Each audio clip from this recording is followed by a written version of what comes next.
हरे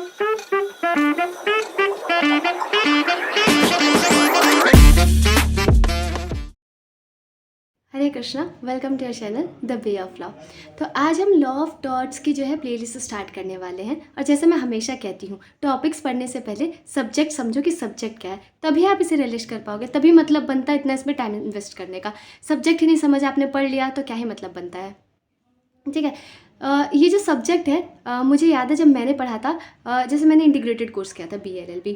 तो जो भी इंटीग्रेटेड कोर्स कर रहे होंगे रिलेट कर पा रहे होंगे, अचानक से हमारे पास एक लॉ का सब्जेक्ट आ जाता है। शुरुआती ईयर्स में दे देते हैं, है ना। सबसे पहला जो मैंने लॉ का सब्जेक्ट पढ़ा था वो था लॉ ऑफ टॉर्ट्स।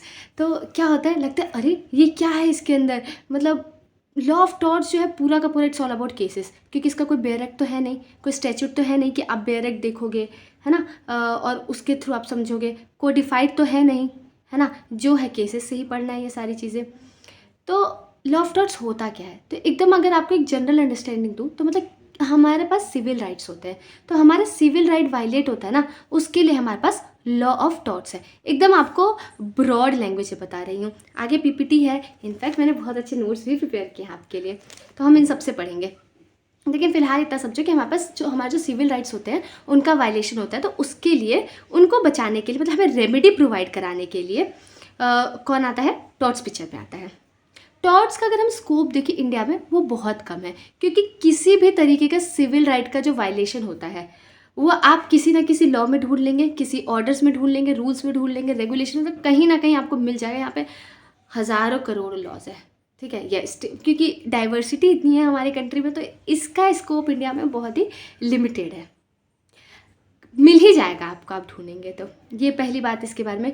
दूसरी बात, लॉ ऑफ टॉर्ट्स में सबसे ज़्यादा आपको केसेस पे एम्फसाइज करना है, क्योंकि कोडिफाइड तो है नहीं। कोडिफाइड क्यों नहीं है, अच्छा ये बताओ, ये बताती हूँ मैं आपको। कोडिफाइड इस वजह से नहीं है, क्या आप लोग फोर्स ही कर सकते हैं कि किस तरीके से आपके सिविल राइट्स को वायलेट किया जा सकता है? नहीं, पॉसिबल ही नहीं है।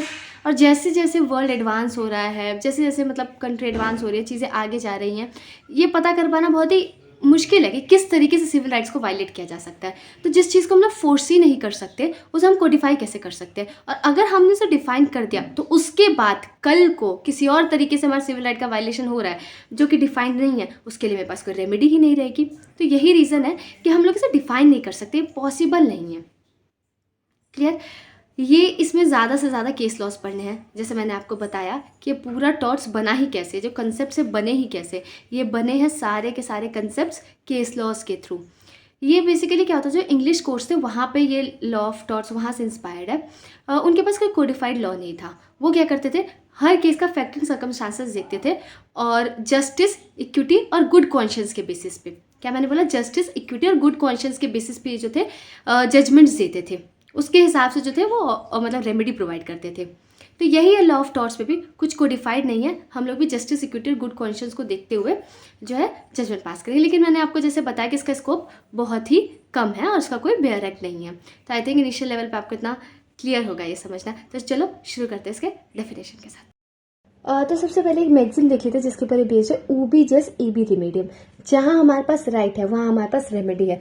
जैसे अगर हमें स्टेट ने इंश्योर कर रखा है कि हमारे सिविल राइट्स को प्रोटेक्ट करेगी, तो ऑब्वियसली हमारे पास रेमेडी भी है उसका। बहुत इंपॉर्टेंट मैगजीन है। अगर आप इनिशियल लेवल पे पढ़ रहे हैं तो प्लीज इसे याद रख लो, बहुत बार आपको सुनने को मिलेगा। फिर इसके डेफिनेशन कहाँ पे दे रखे, आप कोई सा भी लॉ पढ़ोगे ना, कुछ भी कहते हैं इसे डिफाइन करना पॉसिबल है ही नहीं। ऑब्वियसली हम किसी चीज को डिफाइन कर रहे हैं तो मतलब उसे लिमिट कर रहे हैं, तो इस वजह से किसी चीज का डेफिनेशन पॉसिबल नहीं है। तो यहाँ पे मैं आपको दो जगह के रेफरेंस दे सकती हूँ। एक तो सबसे पहला लिमिटेशन एक्ट का सेक्शन 2 टॉर्ट का मतलब क्या है, किसी तरीके का सिविल रॉन्ग जो कि ब्रीच ऑफ कॉन्ट्रैक्ट नहीं है और ब्रीच ऑफ ट्रस्ट नहीं है। क्या बोला, सिविल रॉन्ग जो कि ब्रीच ऑफ कॉन्ट्रैक्ट नहीं है और ना ब्रीच ऑफ ट्रस्ट है। फिर आपको ना एक सेक्शन 9 CPC है, ये भी आप देख सकते हो, मतलब आपके आंसर राइटिंग में हेल्प करेगा, इस वजह से मैंने यहाँ पे बता दिया।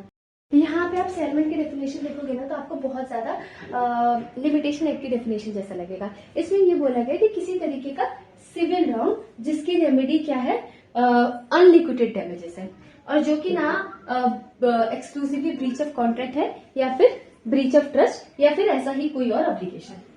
ठीक है, आपको भी समझ नहीं आ रहा होगा कि आपको आगे समझ आएगा। अनलिक्विडेड डैमेजेस मतलब क्या होता है, जब हम डैमेजेस पढ़ेंगे तब आपको बताऊंगी, लेकिन शॉर्ट में बताऊं तो मतलब वो डैमेजेस जो कि फिक्स्ड नहीं रहते हैं।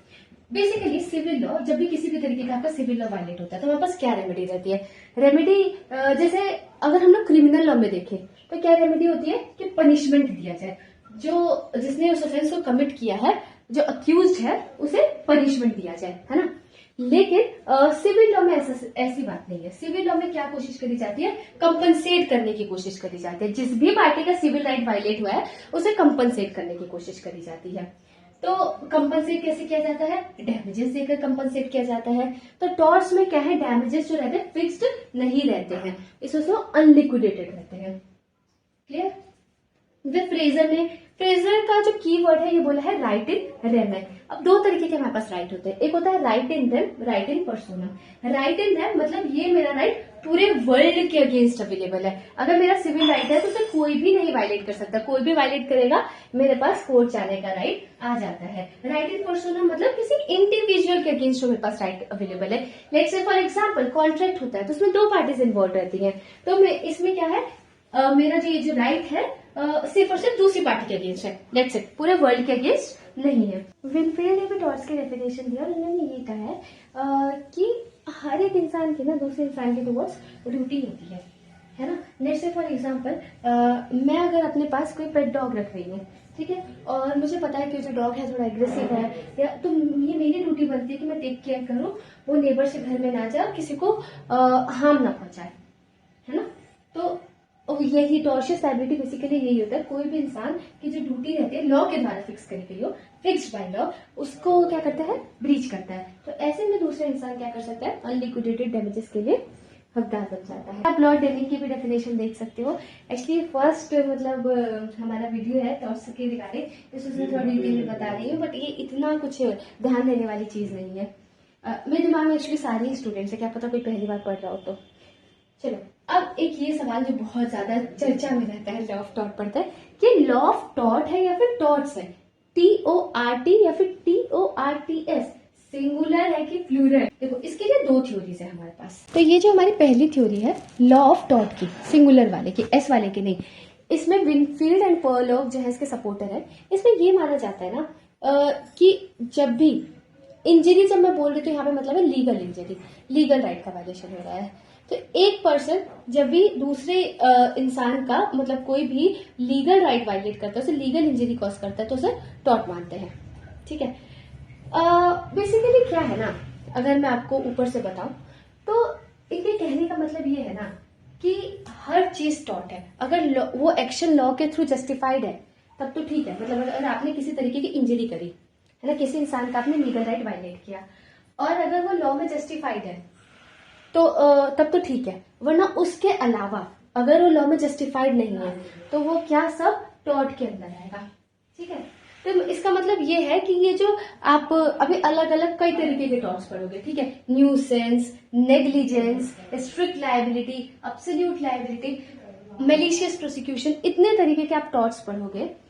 तो ये जो थ्योरी है वो ये कहती है, टॉर्ट वाली थ्योरी ये कहती है कि हम डिफाइन नहीं कर सकते कि सिर्फ इतने ही तरीके के टॉर्ट है।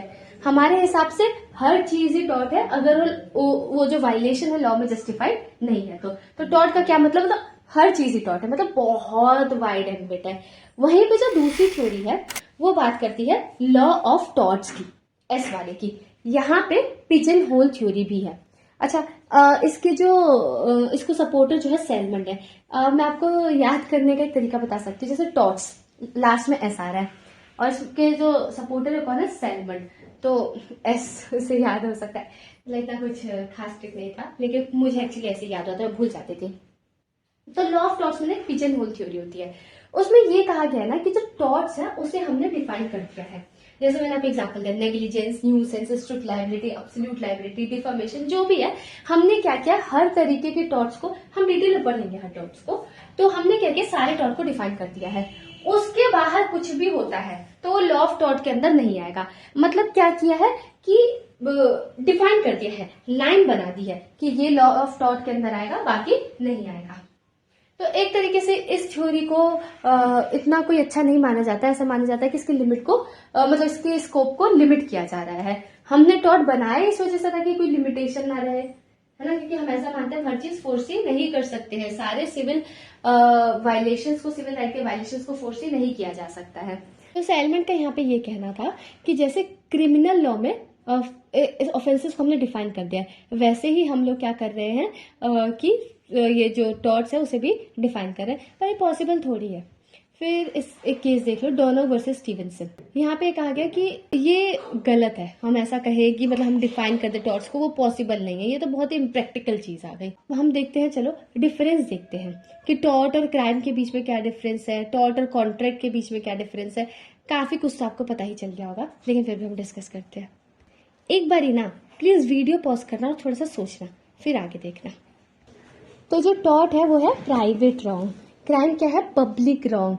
अब टॉर्ट में जो केसेस फाइल होते हैं कैसे होते हैं, इंडिविजुअल वर्सेस इंडिविजुअल, लेकिन क्राइम में क्या होता है, इंडिविजुअल वर्सेस स्टेट।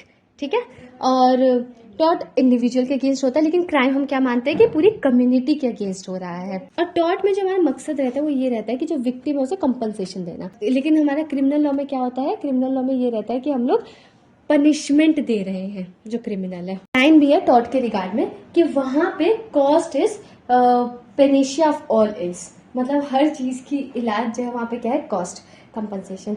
ठीक है, तो ये आपको पता ही होगा, इतना कुछ है नहीं इसमें। फिर अगला है टॉर्ट और कॉन्ट्रैक्ट के बीच में क्या डिफरेंस होता है। तो जो टॉर्ट में हम देखते हैं कि ड्यूटी होती है एक इंसान की दूसरे इंसान के टुवर्ड्स ड्यूटी, तो टॉर्ट में ड्यूटी कौन फिक्स करता है, लॉ फिक्स करता है, लेकिन कॉन्ट्रैक्ट में ड्यूटी कौन फिक्स करता है, पार्टीज फिक्स करती है। ठीक है, और जो टॉर्ट रहता है वो किस तरीके का राइट है, राइट इन रेम, मतलब हर इंसान के टुवर्ड्स ड्यूटी, लेकिन कॉन्ट्रैक्ट में ये स्पेसिफिक पर्सन के टुवर्ड्स ड्यूटी होती है, दैट्स राइट इन पर्सोना। ठीक है, पर्टिकुलर इंडिविजुअल के अगेंस्ट। और टॉर्ट में पार्टीज जो रहते हैं एक दूसरे को जनरली नहीं ही जानती हैं, ऐसा होता है, लेकिन टॉर्ट्स में क्या रहता है, ऑब्वियसली जानेंगे कि किन लोगों ने आपस में कॉन्ट्रैक्ट किया है। यहाँ पे कॉन्ट्रैक्ट में क्या है, प्रिविटी ऑफ कॉन्ट्रैक्ट है, लेकिन टॉर्ट में ऐसा प्रिविटी ऑफ कॉन्ट्रैक्ट नहीं है। प्रिविटी ऑफ कॉन्ट्रैक्ट मतलब, चलो शॉर्ट में बता देती, बहुत डिटेल में नहीं बता रही। प्रिविटी मतलब ये होता है ना कि सपोज जो पार्टीज इन्वॉल्व है वही केस फाइल कर सकती है। अगला है लिमिटेशन पीरियड, कब से, मतलब लिमिटेशन पीरियड जब हम काउंट करते हैं तो उसकी काउंटिंग कहाँ से स्टार्ट होती है, तो टॉर्ट्स में तब स्टार्ट होती है जब डैमेज हो जाता है, और कॉन्ट्रैक्ट में कब से स्टार्ट होता है, जब ब्रीच ऑफ कॉन्ट्रैक्ट हो जाता है। तो आखिर ये टॉर्ट का केस बनता कैसे है, मतलब क्या क्या चीजें हैं जिससे कि बनेगा, मतलब कब किसी की लायबिलिटी अराइज होती है। तो सबसे पहली चीज, किसी तरीके का एक्ट और ओमिशन करना है। एक्ट और ओमिशन मतलब वो रॉन्गफुल होना चाहिए। क्या मतलब, मान लो लॉ के थ्रू आपको कोई एक्ट करना था, आपने वो नहीं किया, है ना, ओमिट किया उसे करने से, तो वो क्या हो गया, उसे माना जाएगा ओमिशन। और मान लो लॉ के थ्रू आप प्रोहिबिटेड थे कोई एक्ट करने से, ठीक है, मान लो आप दूसरे के लैंड में नहीं जा सकते, ट्रेसपास करना आपको अलाउड नहीं है, आप किसी और के लैंड में जा रहे हो, ट्रेसपास कर किसी और के घर में चले जा रहे हो, तो ये क्या है, लॉ ने आपके ऊपर ड्यूटी थी कि मतलब आप किसी और के घर में नहीं जाएंगे, आप ट्रेसपास नहीं करेंगे, है, लेकिन फिर भी आप जा रहे हैं, फिर भी ट्रेसपास कर रहे हैं, तो ये क्या है, अनलॉफुल एक्ट। तो किसी तरीके का एक्ट और ओमिशन आपने किया हो, ठीक है, मान लो आपकी कोई लीगल ड्यूटी हो, आपने उसे नहीं किया हो, तो ये क्या कर रहे हो, ओमिट कर रहे हो। तो ना करना भी उतना खतरनाक है जितना करना खतरनाक है। तो डिपेंड करता है कि क्या वो उसकी लीगैलिटी के हिसाब से डिसाइड किया जाता है। जैसे एक केस बताती हूँ, म्युनिसिपल कॉर्पोरेशन ऑफ दिल्ली का ये जो केस है, इसमें क्या कहते हैं कि एक क्लॉक टावर था, ठीक है, अब वो क्लॉक टावर जो था बहुत बड़ा सा क्लॉक टावर था, तो ये जो अथॉरिटीज थी इनकी ड्यूटी थी उसे मेंटेन करना, वो गिर गया और जो लोग हैं उनकी डेथ हो गई। तो यहाँ पे क्या हुआ, ओमिशन किया, इनकी ड्यूटी थी इस क्लॉक टावर को मेंटेन करने की, लेकिन अथॉरिटीज ने नहीं मेंटेन किया, तो ये क्या हुआ, अनलॉफुल ओमिशन। क्लियर है। तो पहला चीज क्या है, एक्ट और ओमिशन। दूसरा क्या है, लीगल डैमेज। क्लास खत्म होने के बाद ही वीडियो बंद करना और फट से छोटे छोटे नोट्स बना लेना। अभी तो खैर आपको नोट्स मिल ही जाएगा, इसका क्या है। दूसरा क्या है, लीगल डैमेज होना चाहिए, मतलब मान लो मैंने कोई ऐसा एक्ट और ओमिशन किया जो कि लीगली वैलिड नहीं है, मतलब लीगली में प्रोहिबिटेड थी मान लो कुछ करने से, और मैंने वो कर दिया। अब इसमें ना आपको दो मैगजीन्स पढ़ने हैं, इंजूरिया साइन डेमनम, डेमनम साइन इंजूरिया। अब यहाँ पे इंजूरिया, साइन और डेमनम, इन वर्ड्स का मतलब क्या है, तो जो इंजूरिया का मतलब है यहाँ पे लीगल इंजरी, मतलब आपका किसी तरीके का लीगल राइट था, वो राइट वायलेट हुआ, उसका मतलब है इंजरी। तो इंजरी मतलब what does injury means, injury मतलब लीगल इंजरी। और ये डैमेज मतलब किसी तरीके का सब्सटेंशियल लॉस। यहाँ पे आपको कोई लीगल राइट नहीं है, लेकिन आपको एक्चुअली में किसी तरीके का लॉस हुआ है, उसे हम लोग बोलेंगे डैमनम। डैमनम मतलब डैमेजेस, ठीक। और साइन मतलब क्या होता है, विदाउट। तो सबसे पहला जो मैक्सिम है, इंजूरिया साइन डैमनम, मतलब आपका किसी तरीके का सिविल राइट वायलेट हो रहा है ना, बिना किसी एक्चुअल डैमेज या लॉस के, तो आपको जो है रेमेडी मिलेगा। क्या मतलब, एक एग्जांपल देती हूँ। इसमें बहुत फेमस केस है एचबी वर्सेस वाइट। इसमें क्या था कि जो प्लेंटिफ था, एक क्वालिफाइड वोटर था, वो वोट देने जा रहा था, लेकिन उसे जो है रोक दिया गया वोट देने से। वो जिस पार्टी को वोट करता वो पार्टी जीती भी, है ना, लेकिन फिर भी वो उसका लीगल राइट था वोट देने का, वो राइट वायलेट हुआ, तो उसके पास तो क्या उसको लीगल इंजरी हुई। ऑल्दो से कोई सब्सटेंशियल डैमेज नहीं हुआ, उसका किसी तरीके का नुकसान नहीं हुआ, क्योंकि जो जिसे जिताना चाह रहा था वो पार्टी जीत भी गई, लेकिन फिर भी उसे जो है कंपनसेशन मिलेगा, ठीक है, उसका लीगल राइट वायलेट हुआ है। एक इंडियन केस भी ऐसा ही है, Bhim Singh versus state of Jammu and Kashmir, ठीक है। फिर अगला है, मैं कोशिश कर रही हूँ कि मैं शॉर्ट में कवर करूँ, आई ट्राई कि मैं जल्दी जल्दी से कवर करूँ, और फिर भी आप डिटेल में चाहते तो आई ब्रिंग दैट वन, जैसा आप चाहोगे आपके सामने आ जाएगा, है ना, you just need to mention in the comment box. फिर अगला है डैमनम साइन इंजुरिया, मतलब आपके यहाँ पे एक्चुअल डैमेज हुआ है, लेकिन आपको किसी तरीके का लीगल इंजरी नहीं हुआ है, आपका किसी तरीके का लीगल राइट वायलेट नहीं हुआ है, तो यहाँ पे आपको किसी तरीके का रेमेडी नहीं मिलेगा। ग्लूकोस्टर ग्रामर स्कूल का इसमें एक केस था। इसमें क्या था कि एक स्कूल ऑलरेडी था, तो वहाँ पे क्या हुआ, एक और इंसान है, उसने भी एक और स्कूल खोल लिया। अब क्या हुआ, वो जिसका पहले स्कूल था उसने केस फाइल किया, उसने केस इस बात का फाइल किया कि मेरा जो है इसकी वजह से लॉस हो रहा है, तो यहाँ पे किसी तरीके का डैमेजेस नहीं दिया गया, क्योंकि किसी तरीके का लीगल राइट थोड़ी वायलेट हुआ है। अगर दूसरा इंसान यहाँ पे आके स्कूल खोल रहा है तो उसका लीगल राइट थोड़ी वायलेट हो रहा है, समझ आ रहा है। फिर इसमें और भी केसेस हैं। Law of torts is all about cases my dear ones. मैं अभी आपको बता रही हूँ, लॉ ऑफ टॉर्ट्स में जितने केसेस पढ़ोगे उतना ही आपके फेवर में होने वाला है, क्योंकि इसमें कुछ कोडिफाइड तो है नहीं ना, और इधर उधर किताब से पढ़ने से अच्छा ऑलवेज ये मैं आपको बता रही हूँ, मैंने इतना लॉ पढ़ा है, मैं अपने एक्सपीरियंस से ये चीज़ कह सकती हूँ, 1000 किताब पढ़ लो, लेकिन जितनी वैल्यू है ना, जितना स्ट्रेंथ मतलब आपके नॉलेज में आएगा, वो जजमेंट्स की बात ही अलग है। बाकी सब तो अपने व्यूज लिखते हैं, कोई भी किताब में उसमें क्या अपने व्यूज है, तो हमेशा फोकस जो है जजमेंट्स पे दो। प्लीज स्टार्ट रीडिंग जजमेंट्स, ठीक है, आप पढ़ो, केसेस को पढ़ो, समझो, वो उससे जो आपकी नॉलेज बिल्ड होगी ना, that's unbeatable. Mughal steamship company, इस केस में क्या होता है, पैसे थे, जो किराया था वो थोड़ा कम कर दिया था, तो सामने वाले को लगा कि अरे ऐसे तो मेरा धंधा बंद हो जाएगा, है ना, आप इसे रीड कर लो, मैं तो ऐसे ही ऊपर ऊपर से बता रही हूँ, है ना। तो फिर बोला गया कि इसमें उसका किसी तरीके का लीगल राइट थोड़ी वायलेट हुआ है। फिर चेसमोर वर्सेस रिचार्ड्स का केस था, ठीक है। इसमें क्या था कि मिल ओनर था जो कि प्लेंटिफ था, वो 60 ईयर से पानी यूज़ कर रहा था, ठीक है, अंडरग्राउंड वाटर से आता था। अब डिफेंडेंट ने क्या किया, उसने मतलब वेल जो है उसे डग किया, और उसने और मतलब डीप डग किया उसे, तो क्या हुआ कि प्लेंटिफ के स्ट्रीम में जो पानी था कम जा पा रहा था, तो इसके लिए डिफेंडेंट लायबल नहीं है ना, किसी लीगल मतलब राइट थोड़ी वायलेट किया है। फिर तीसरी चीज़ क्या है, तो 2 चीज़ें क्लियर है, पहला एक्टर ओमिशन, है ना, दूसरी चीज़ क्या है, दूसरी चीज़ है लीगल डैमेज, ठीक है। थर्ड चीज़ हमारे पास जो आती है वो है वही वाला मैक्सिम, वो भी जस्ट ईबी रेमेडी, मतलब जहाँ पे राइट है वहाँ पे रेमेडी भी है, और जहाँ पे लीगल रेमेडी नहीं है मतलब वहाँ पे कोई लीगल रॉन्ग भी नहीं है। ये जस्टिस स्टीफन ने कहा, जैसे ये तो हम हमेशा सुनते हैं कि where there is a right there is a remedy, लेकिन जहाँ पे कोई लीगल रेमेडी नहीं है मतलब कोई लीगल रॉन्ग भी नहीं हुआ, ये बहुत डीप है इसका मतलब, अगर आप थोड़ा समझोगे ना, जब टॉर्च पढ़ लोगे इसका सोचना। फिर यहाँ पे ये कहा है कि एक और इधर एक मैगजीन देख सकते हो कि टॉर्ट का एक्शन मतलब है किसी हम इमोरल या फिर ऐसे ही किसी भी मैटर के लिए नहीं ला सकते। पता है टॉर्ट का स्कोप तो कम है, मैंने जैसे आपको बताया कि कहीं ना कहीं आपको लॉ मिल ही जाएगा। दूसरा ये है ना, इंडिया में जो लोग हैं वो अपने राइट्स के बारे में बहुत ज़्यादा अवेयर नहीं रहते हैं, है ना। किसी को लगता ही नहीं है कि इतनी छोटी सी चीज़ के लिए हम केस फाइल कर सकते हैं, और सबको लगता है कि क्या हम कोर्ट के क्लचेस में जाएं और ये करें। मतलब यूनिवर्सल ब्रदरहुड इंडिया में बहुत सारे आपस में ही सिलटा लेते हैं, तो ये भी एक वन ऑफ द रीज़न है। Anyhow let's come to our topic. अब हम देखते हैं कि ये टॉर्ट्स में क्या मेंटल एलिमेंट का कोई रोल है। जैसे हम लोग आईपीसी पढ़ते थे, है ना, तो वहाँ पे हम लोग देखते थे कि मतलब क्रिमिनल लॉ में मेंटल एलिमेंट का रोल होता है ना। वहाँ पे पार्टी का जो इंटेंशन है उसे रेलेवेंट माना जाता था, मोटिव का तो नहीं, लेकिन जैसे आप पढ़ोगे डिसऑनेस्टली, फ्रॉडलेंटली, है ना, ऐसे आप वर्ड्स पढ़ते होगे आईपीसी में। तो क्या टॉर्ट्स में मेंटल एलिमेंट का कोई रोल है? तो देखो ऐसा तो टॉर्ट्स में कोई भी रोल नहीं है, ठीक है, ये इररिलेवेंट है, हमें इससे मतलब ही नहीं है, क्योंकि हमें पनिश थोड़ी करना है रॉन्ग डोर को, बट हमें हमारा फोकस जो रहता है, जिस पर्सन का राइट इंजर हुआ है ना, हमारा फोकस वो रहता है, हम देखते हैं कि उसे कंपनसेशन मिल जाए। तो अब मेंटल एलिमेंट पढ़ने के लिए इसमें दो चीजें हैं, मेलिस इन लॉ और malice in fact. Malice in law को आप इंटेंशन कह सकते हो और मेलिस इन फैक्ट को आप समझने के लिए मोटिव कह सकते हो। तो अगर मोटिव की बात करी जाए तो लॉ को इससे मतलब नहीं है कि क्यों कर रहा है, लॉ को इससे मतलब है कि क्या किया है, ठीक है, इससे फर्क नहीं पड़ता है कि वो क्यों कर रहा है, क्या कर रहा है, टॉर्च इससे मतलब नहीं। क्यों? क्योंकि यहाँ पे हमारा फोकस कौन है? इंजर्ड पर्सन है, कम्युनिटी नहीं है, इंजर्ड पर्सन है। तो हमें मतलब इससे कि वो क्या कर रहा है, क्यों किया, इससे फर्क नहीं पड़ता है। इसे समझने के लिए हमारे पास दो केस लॉज भी हैं, ठीक है, एक ब्रेडफोर्ड कॉर्पोरेशन वर्सेस पिकल्स और एक town area committee versus Prabhudayal.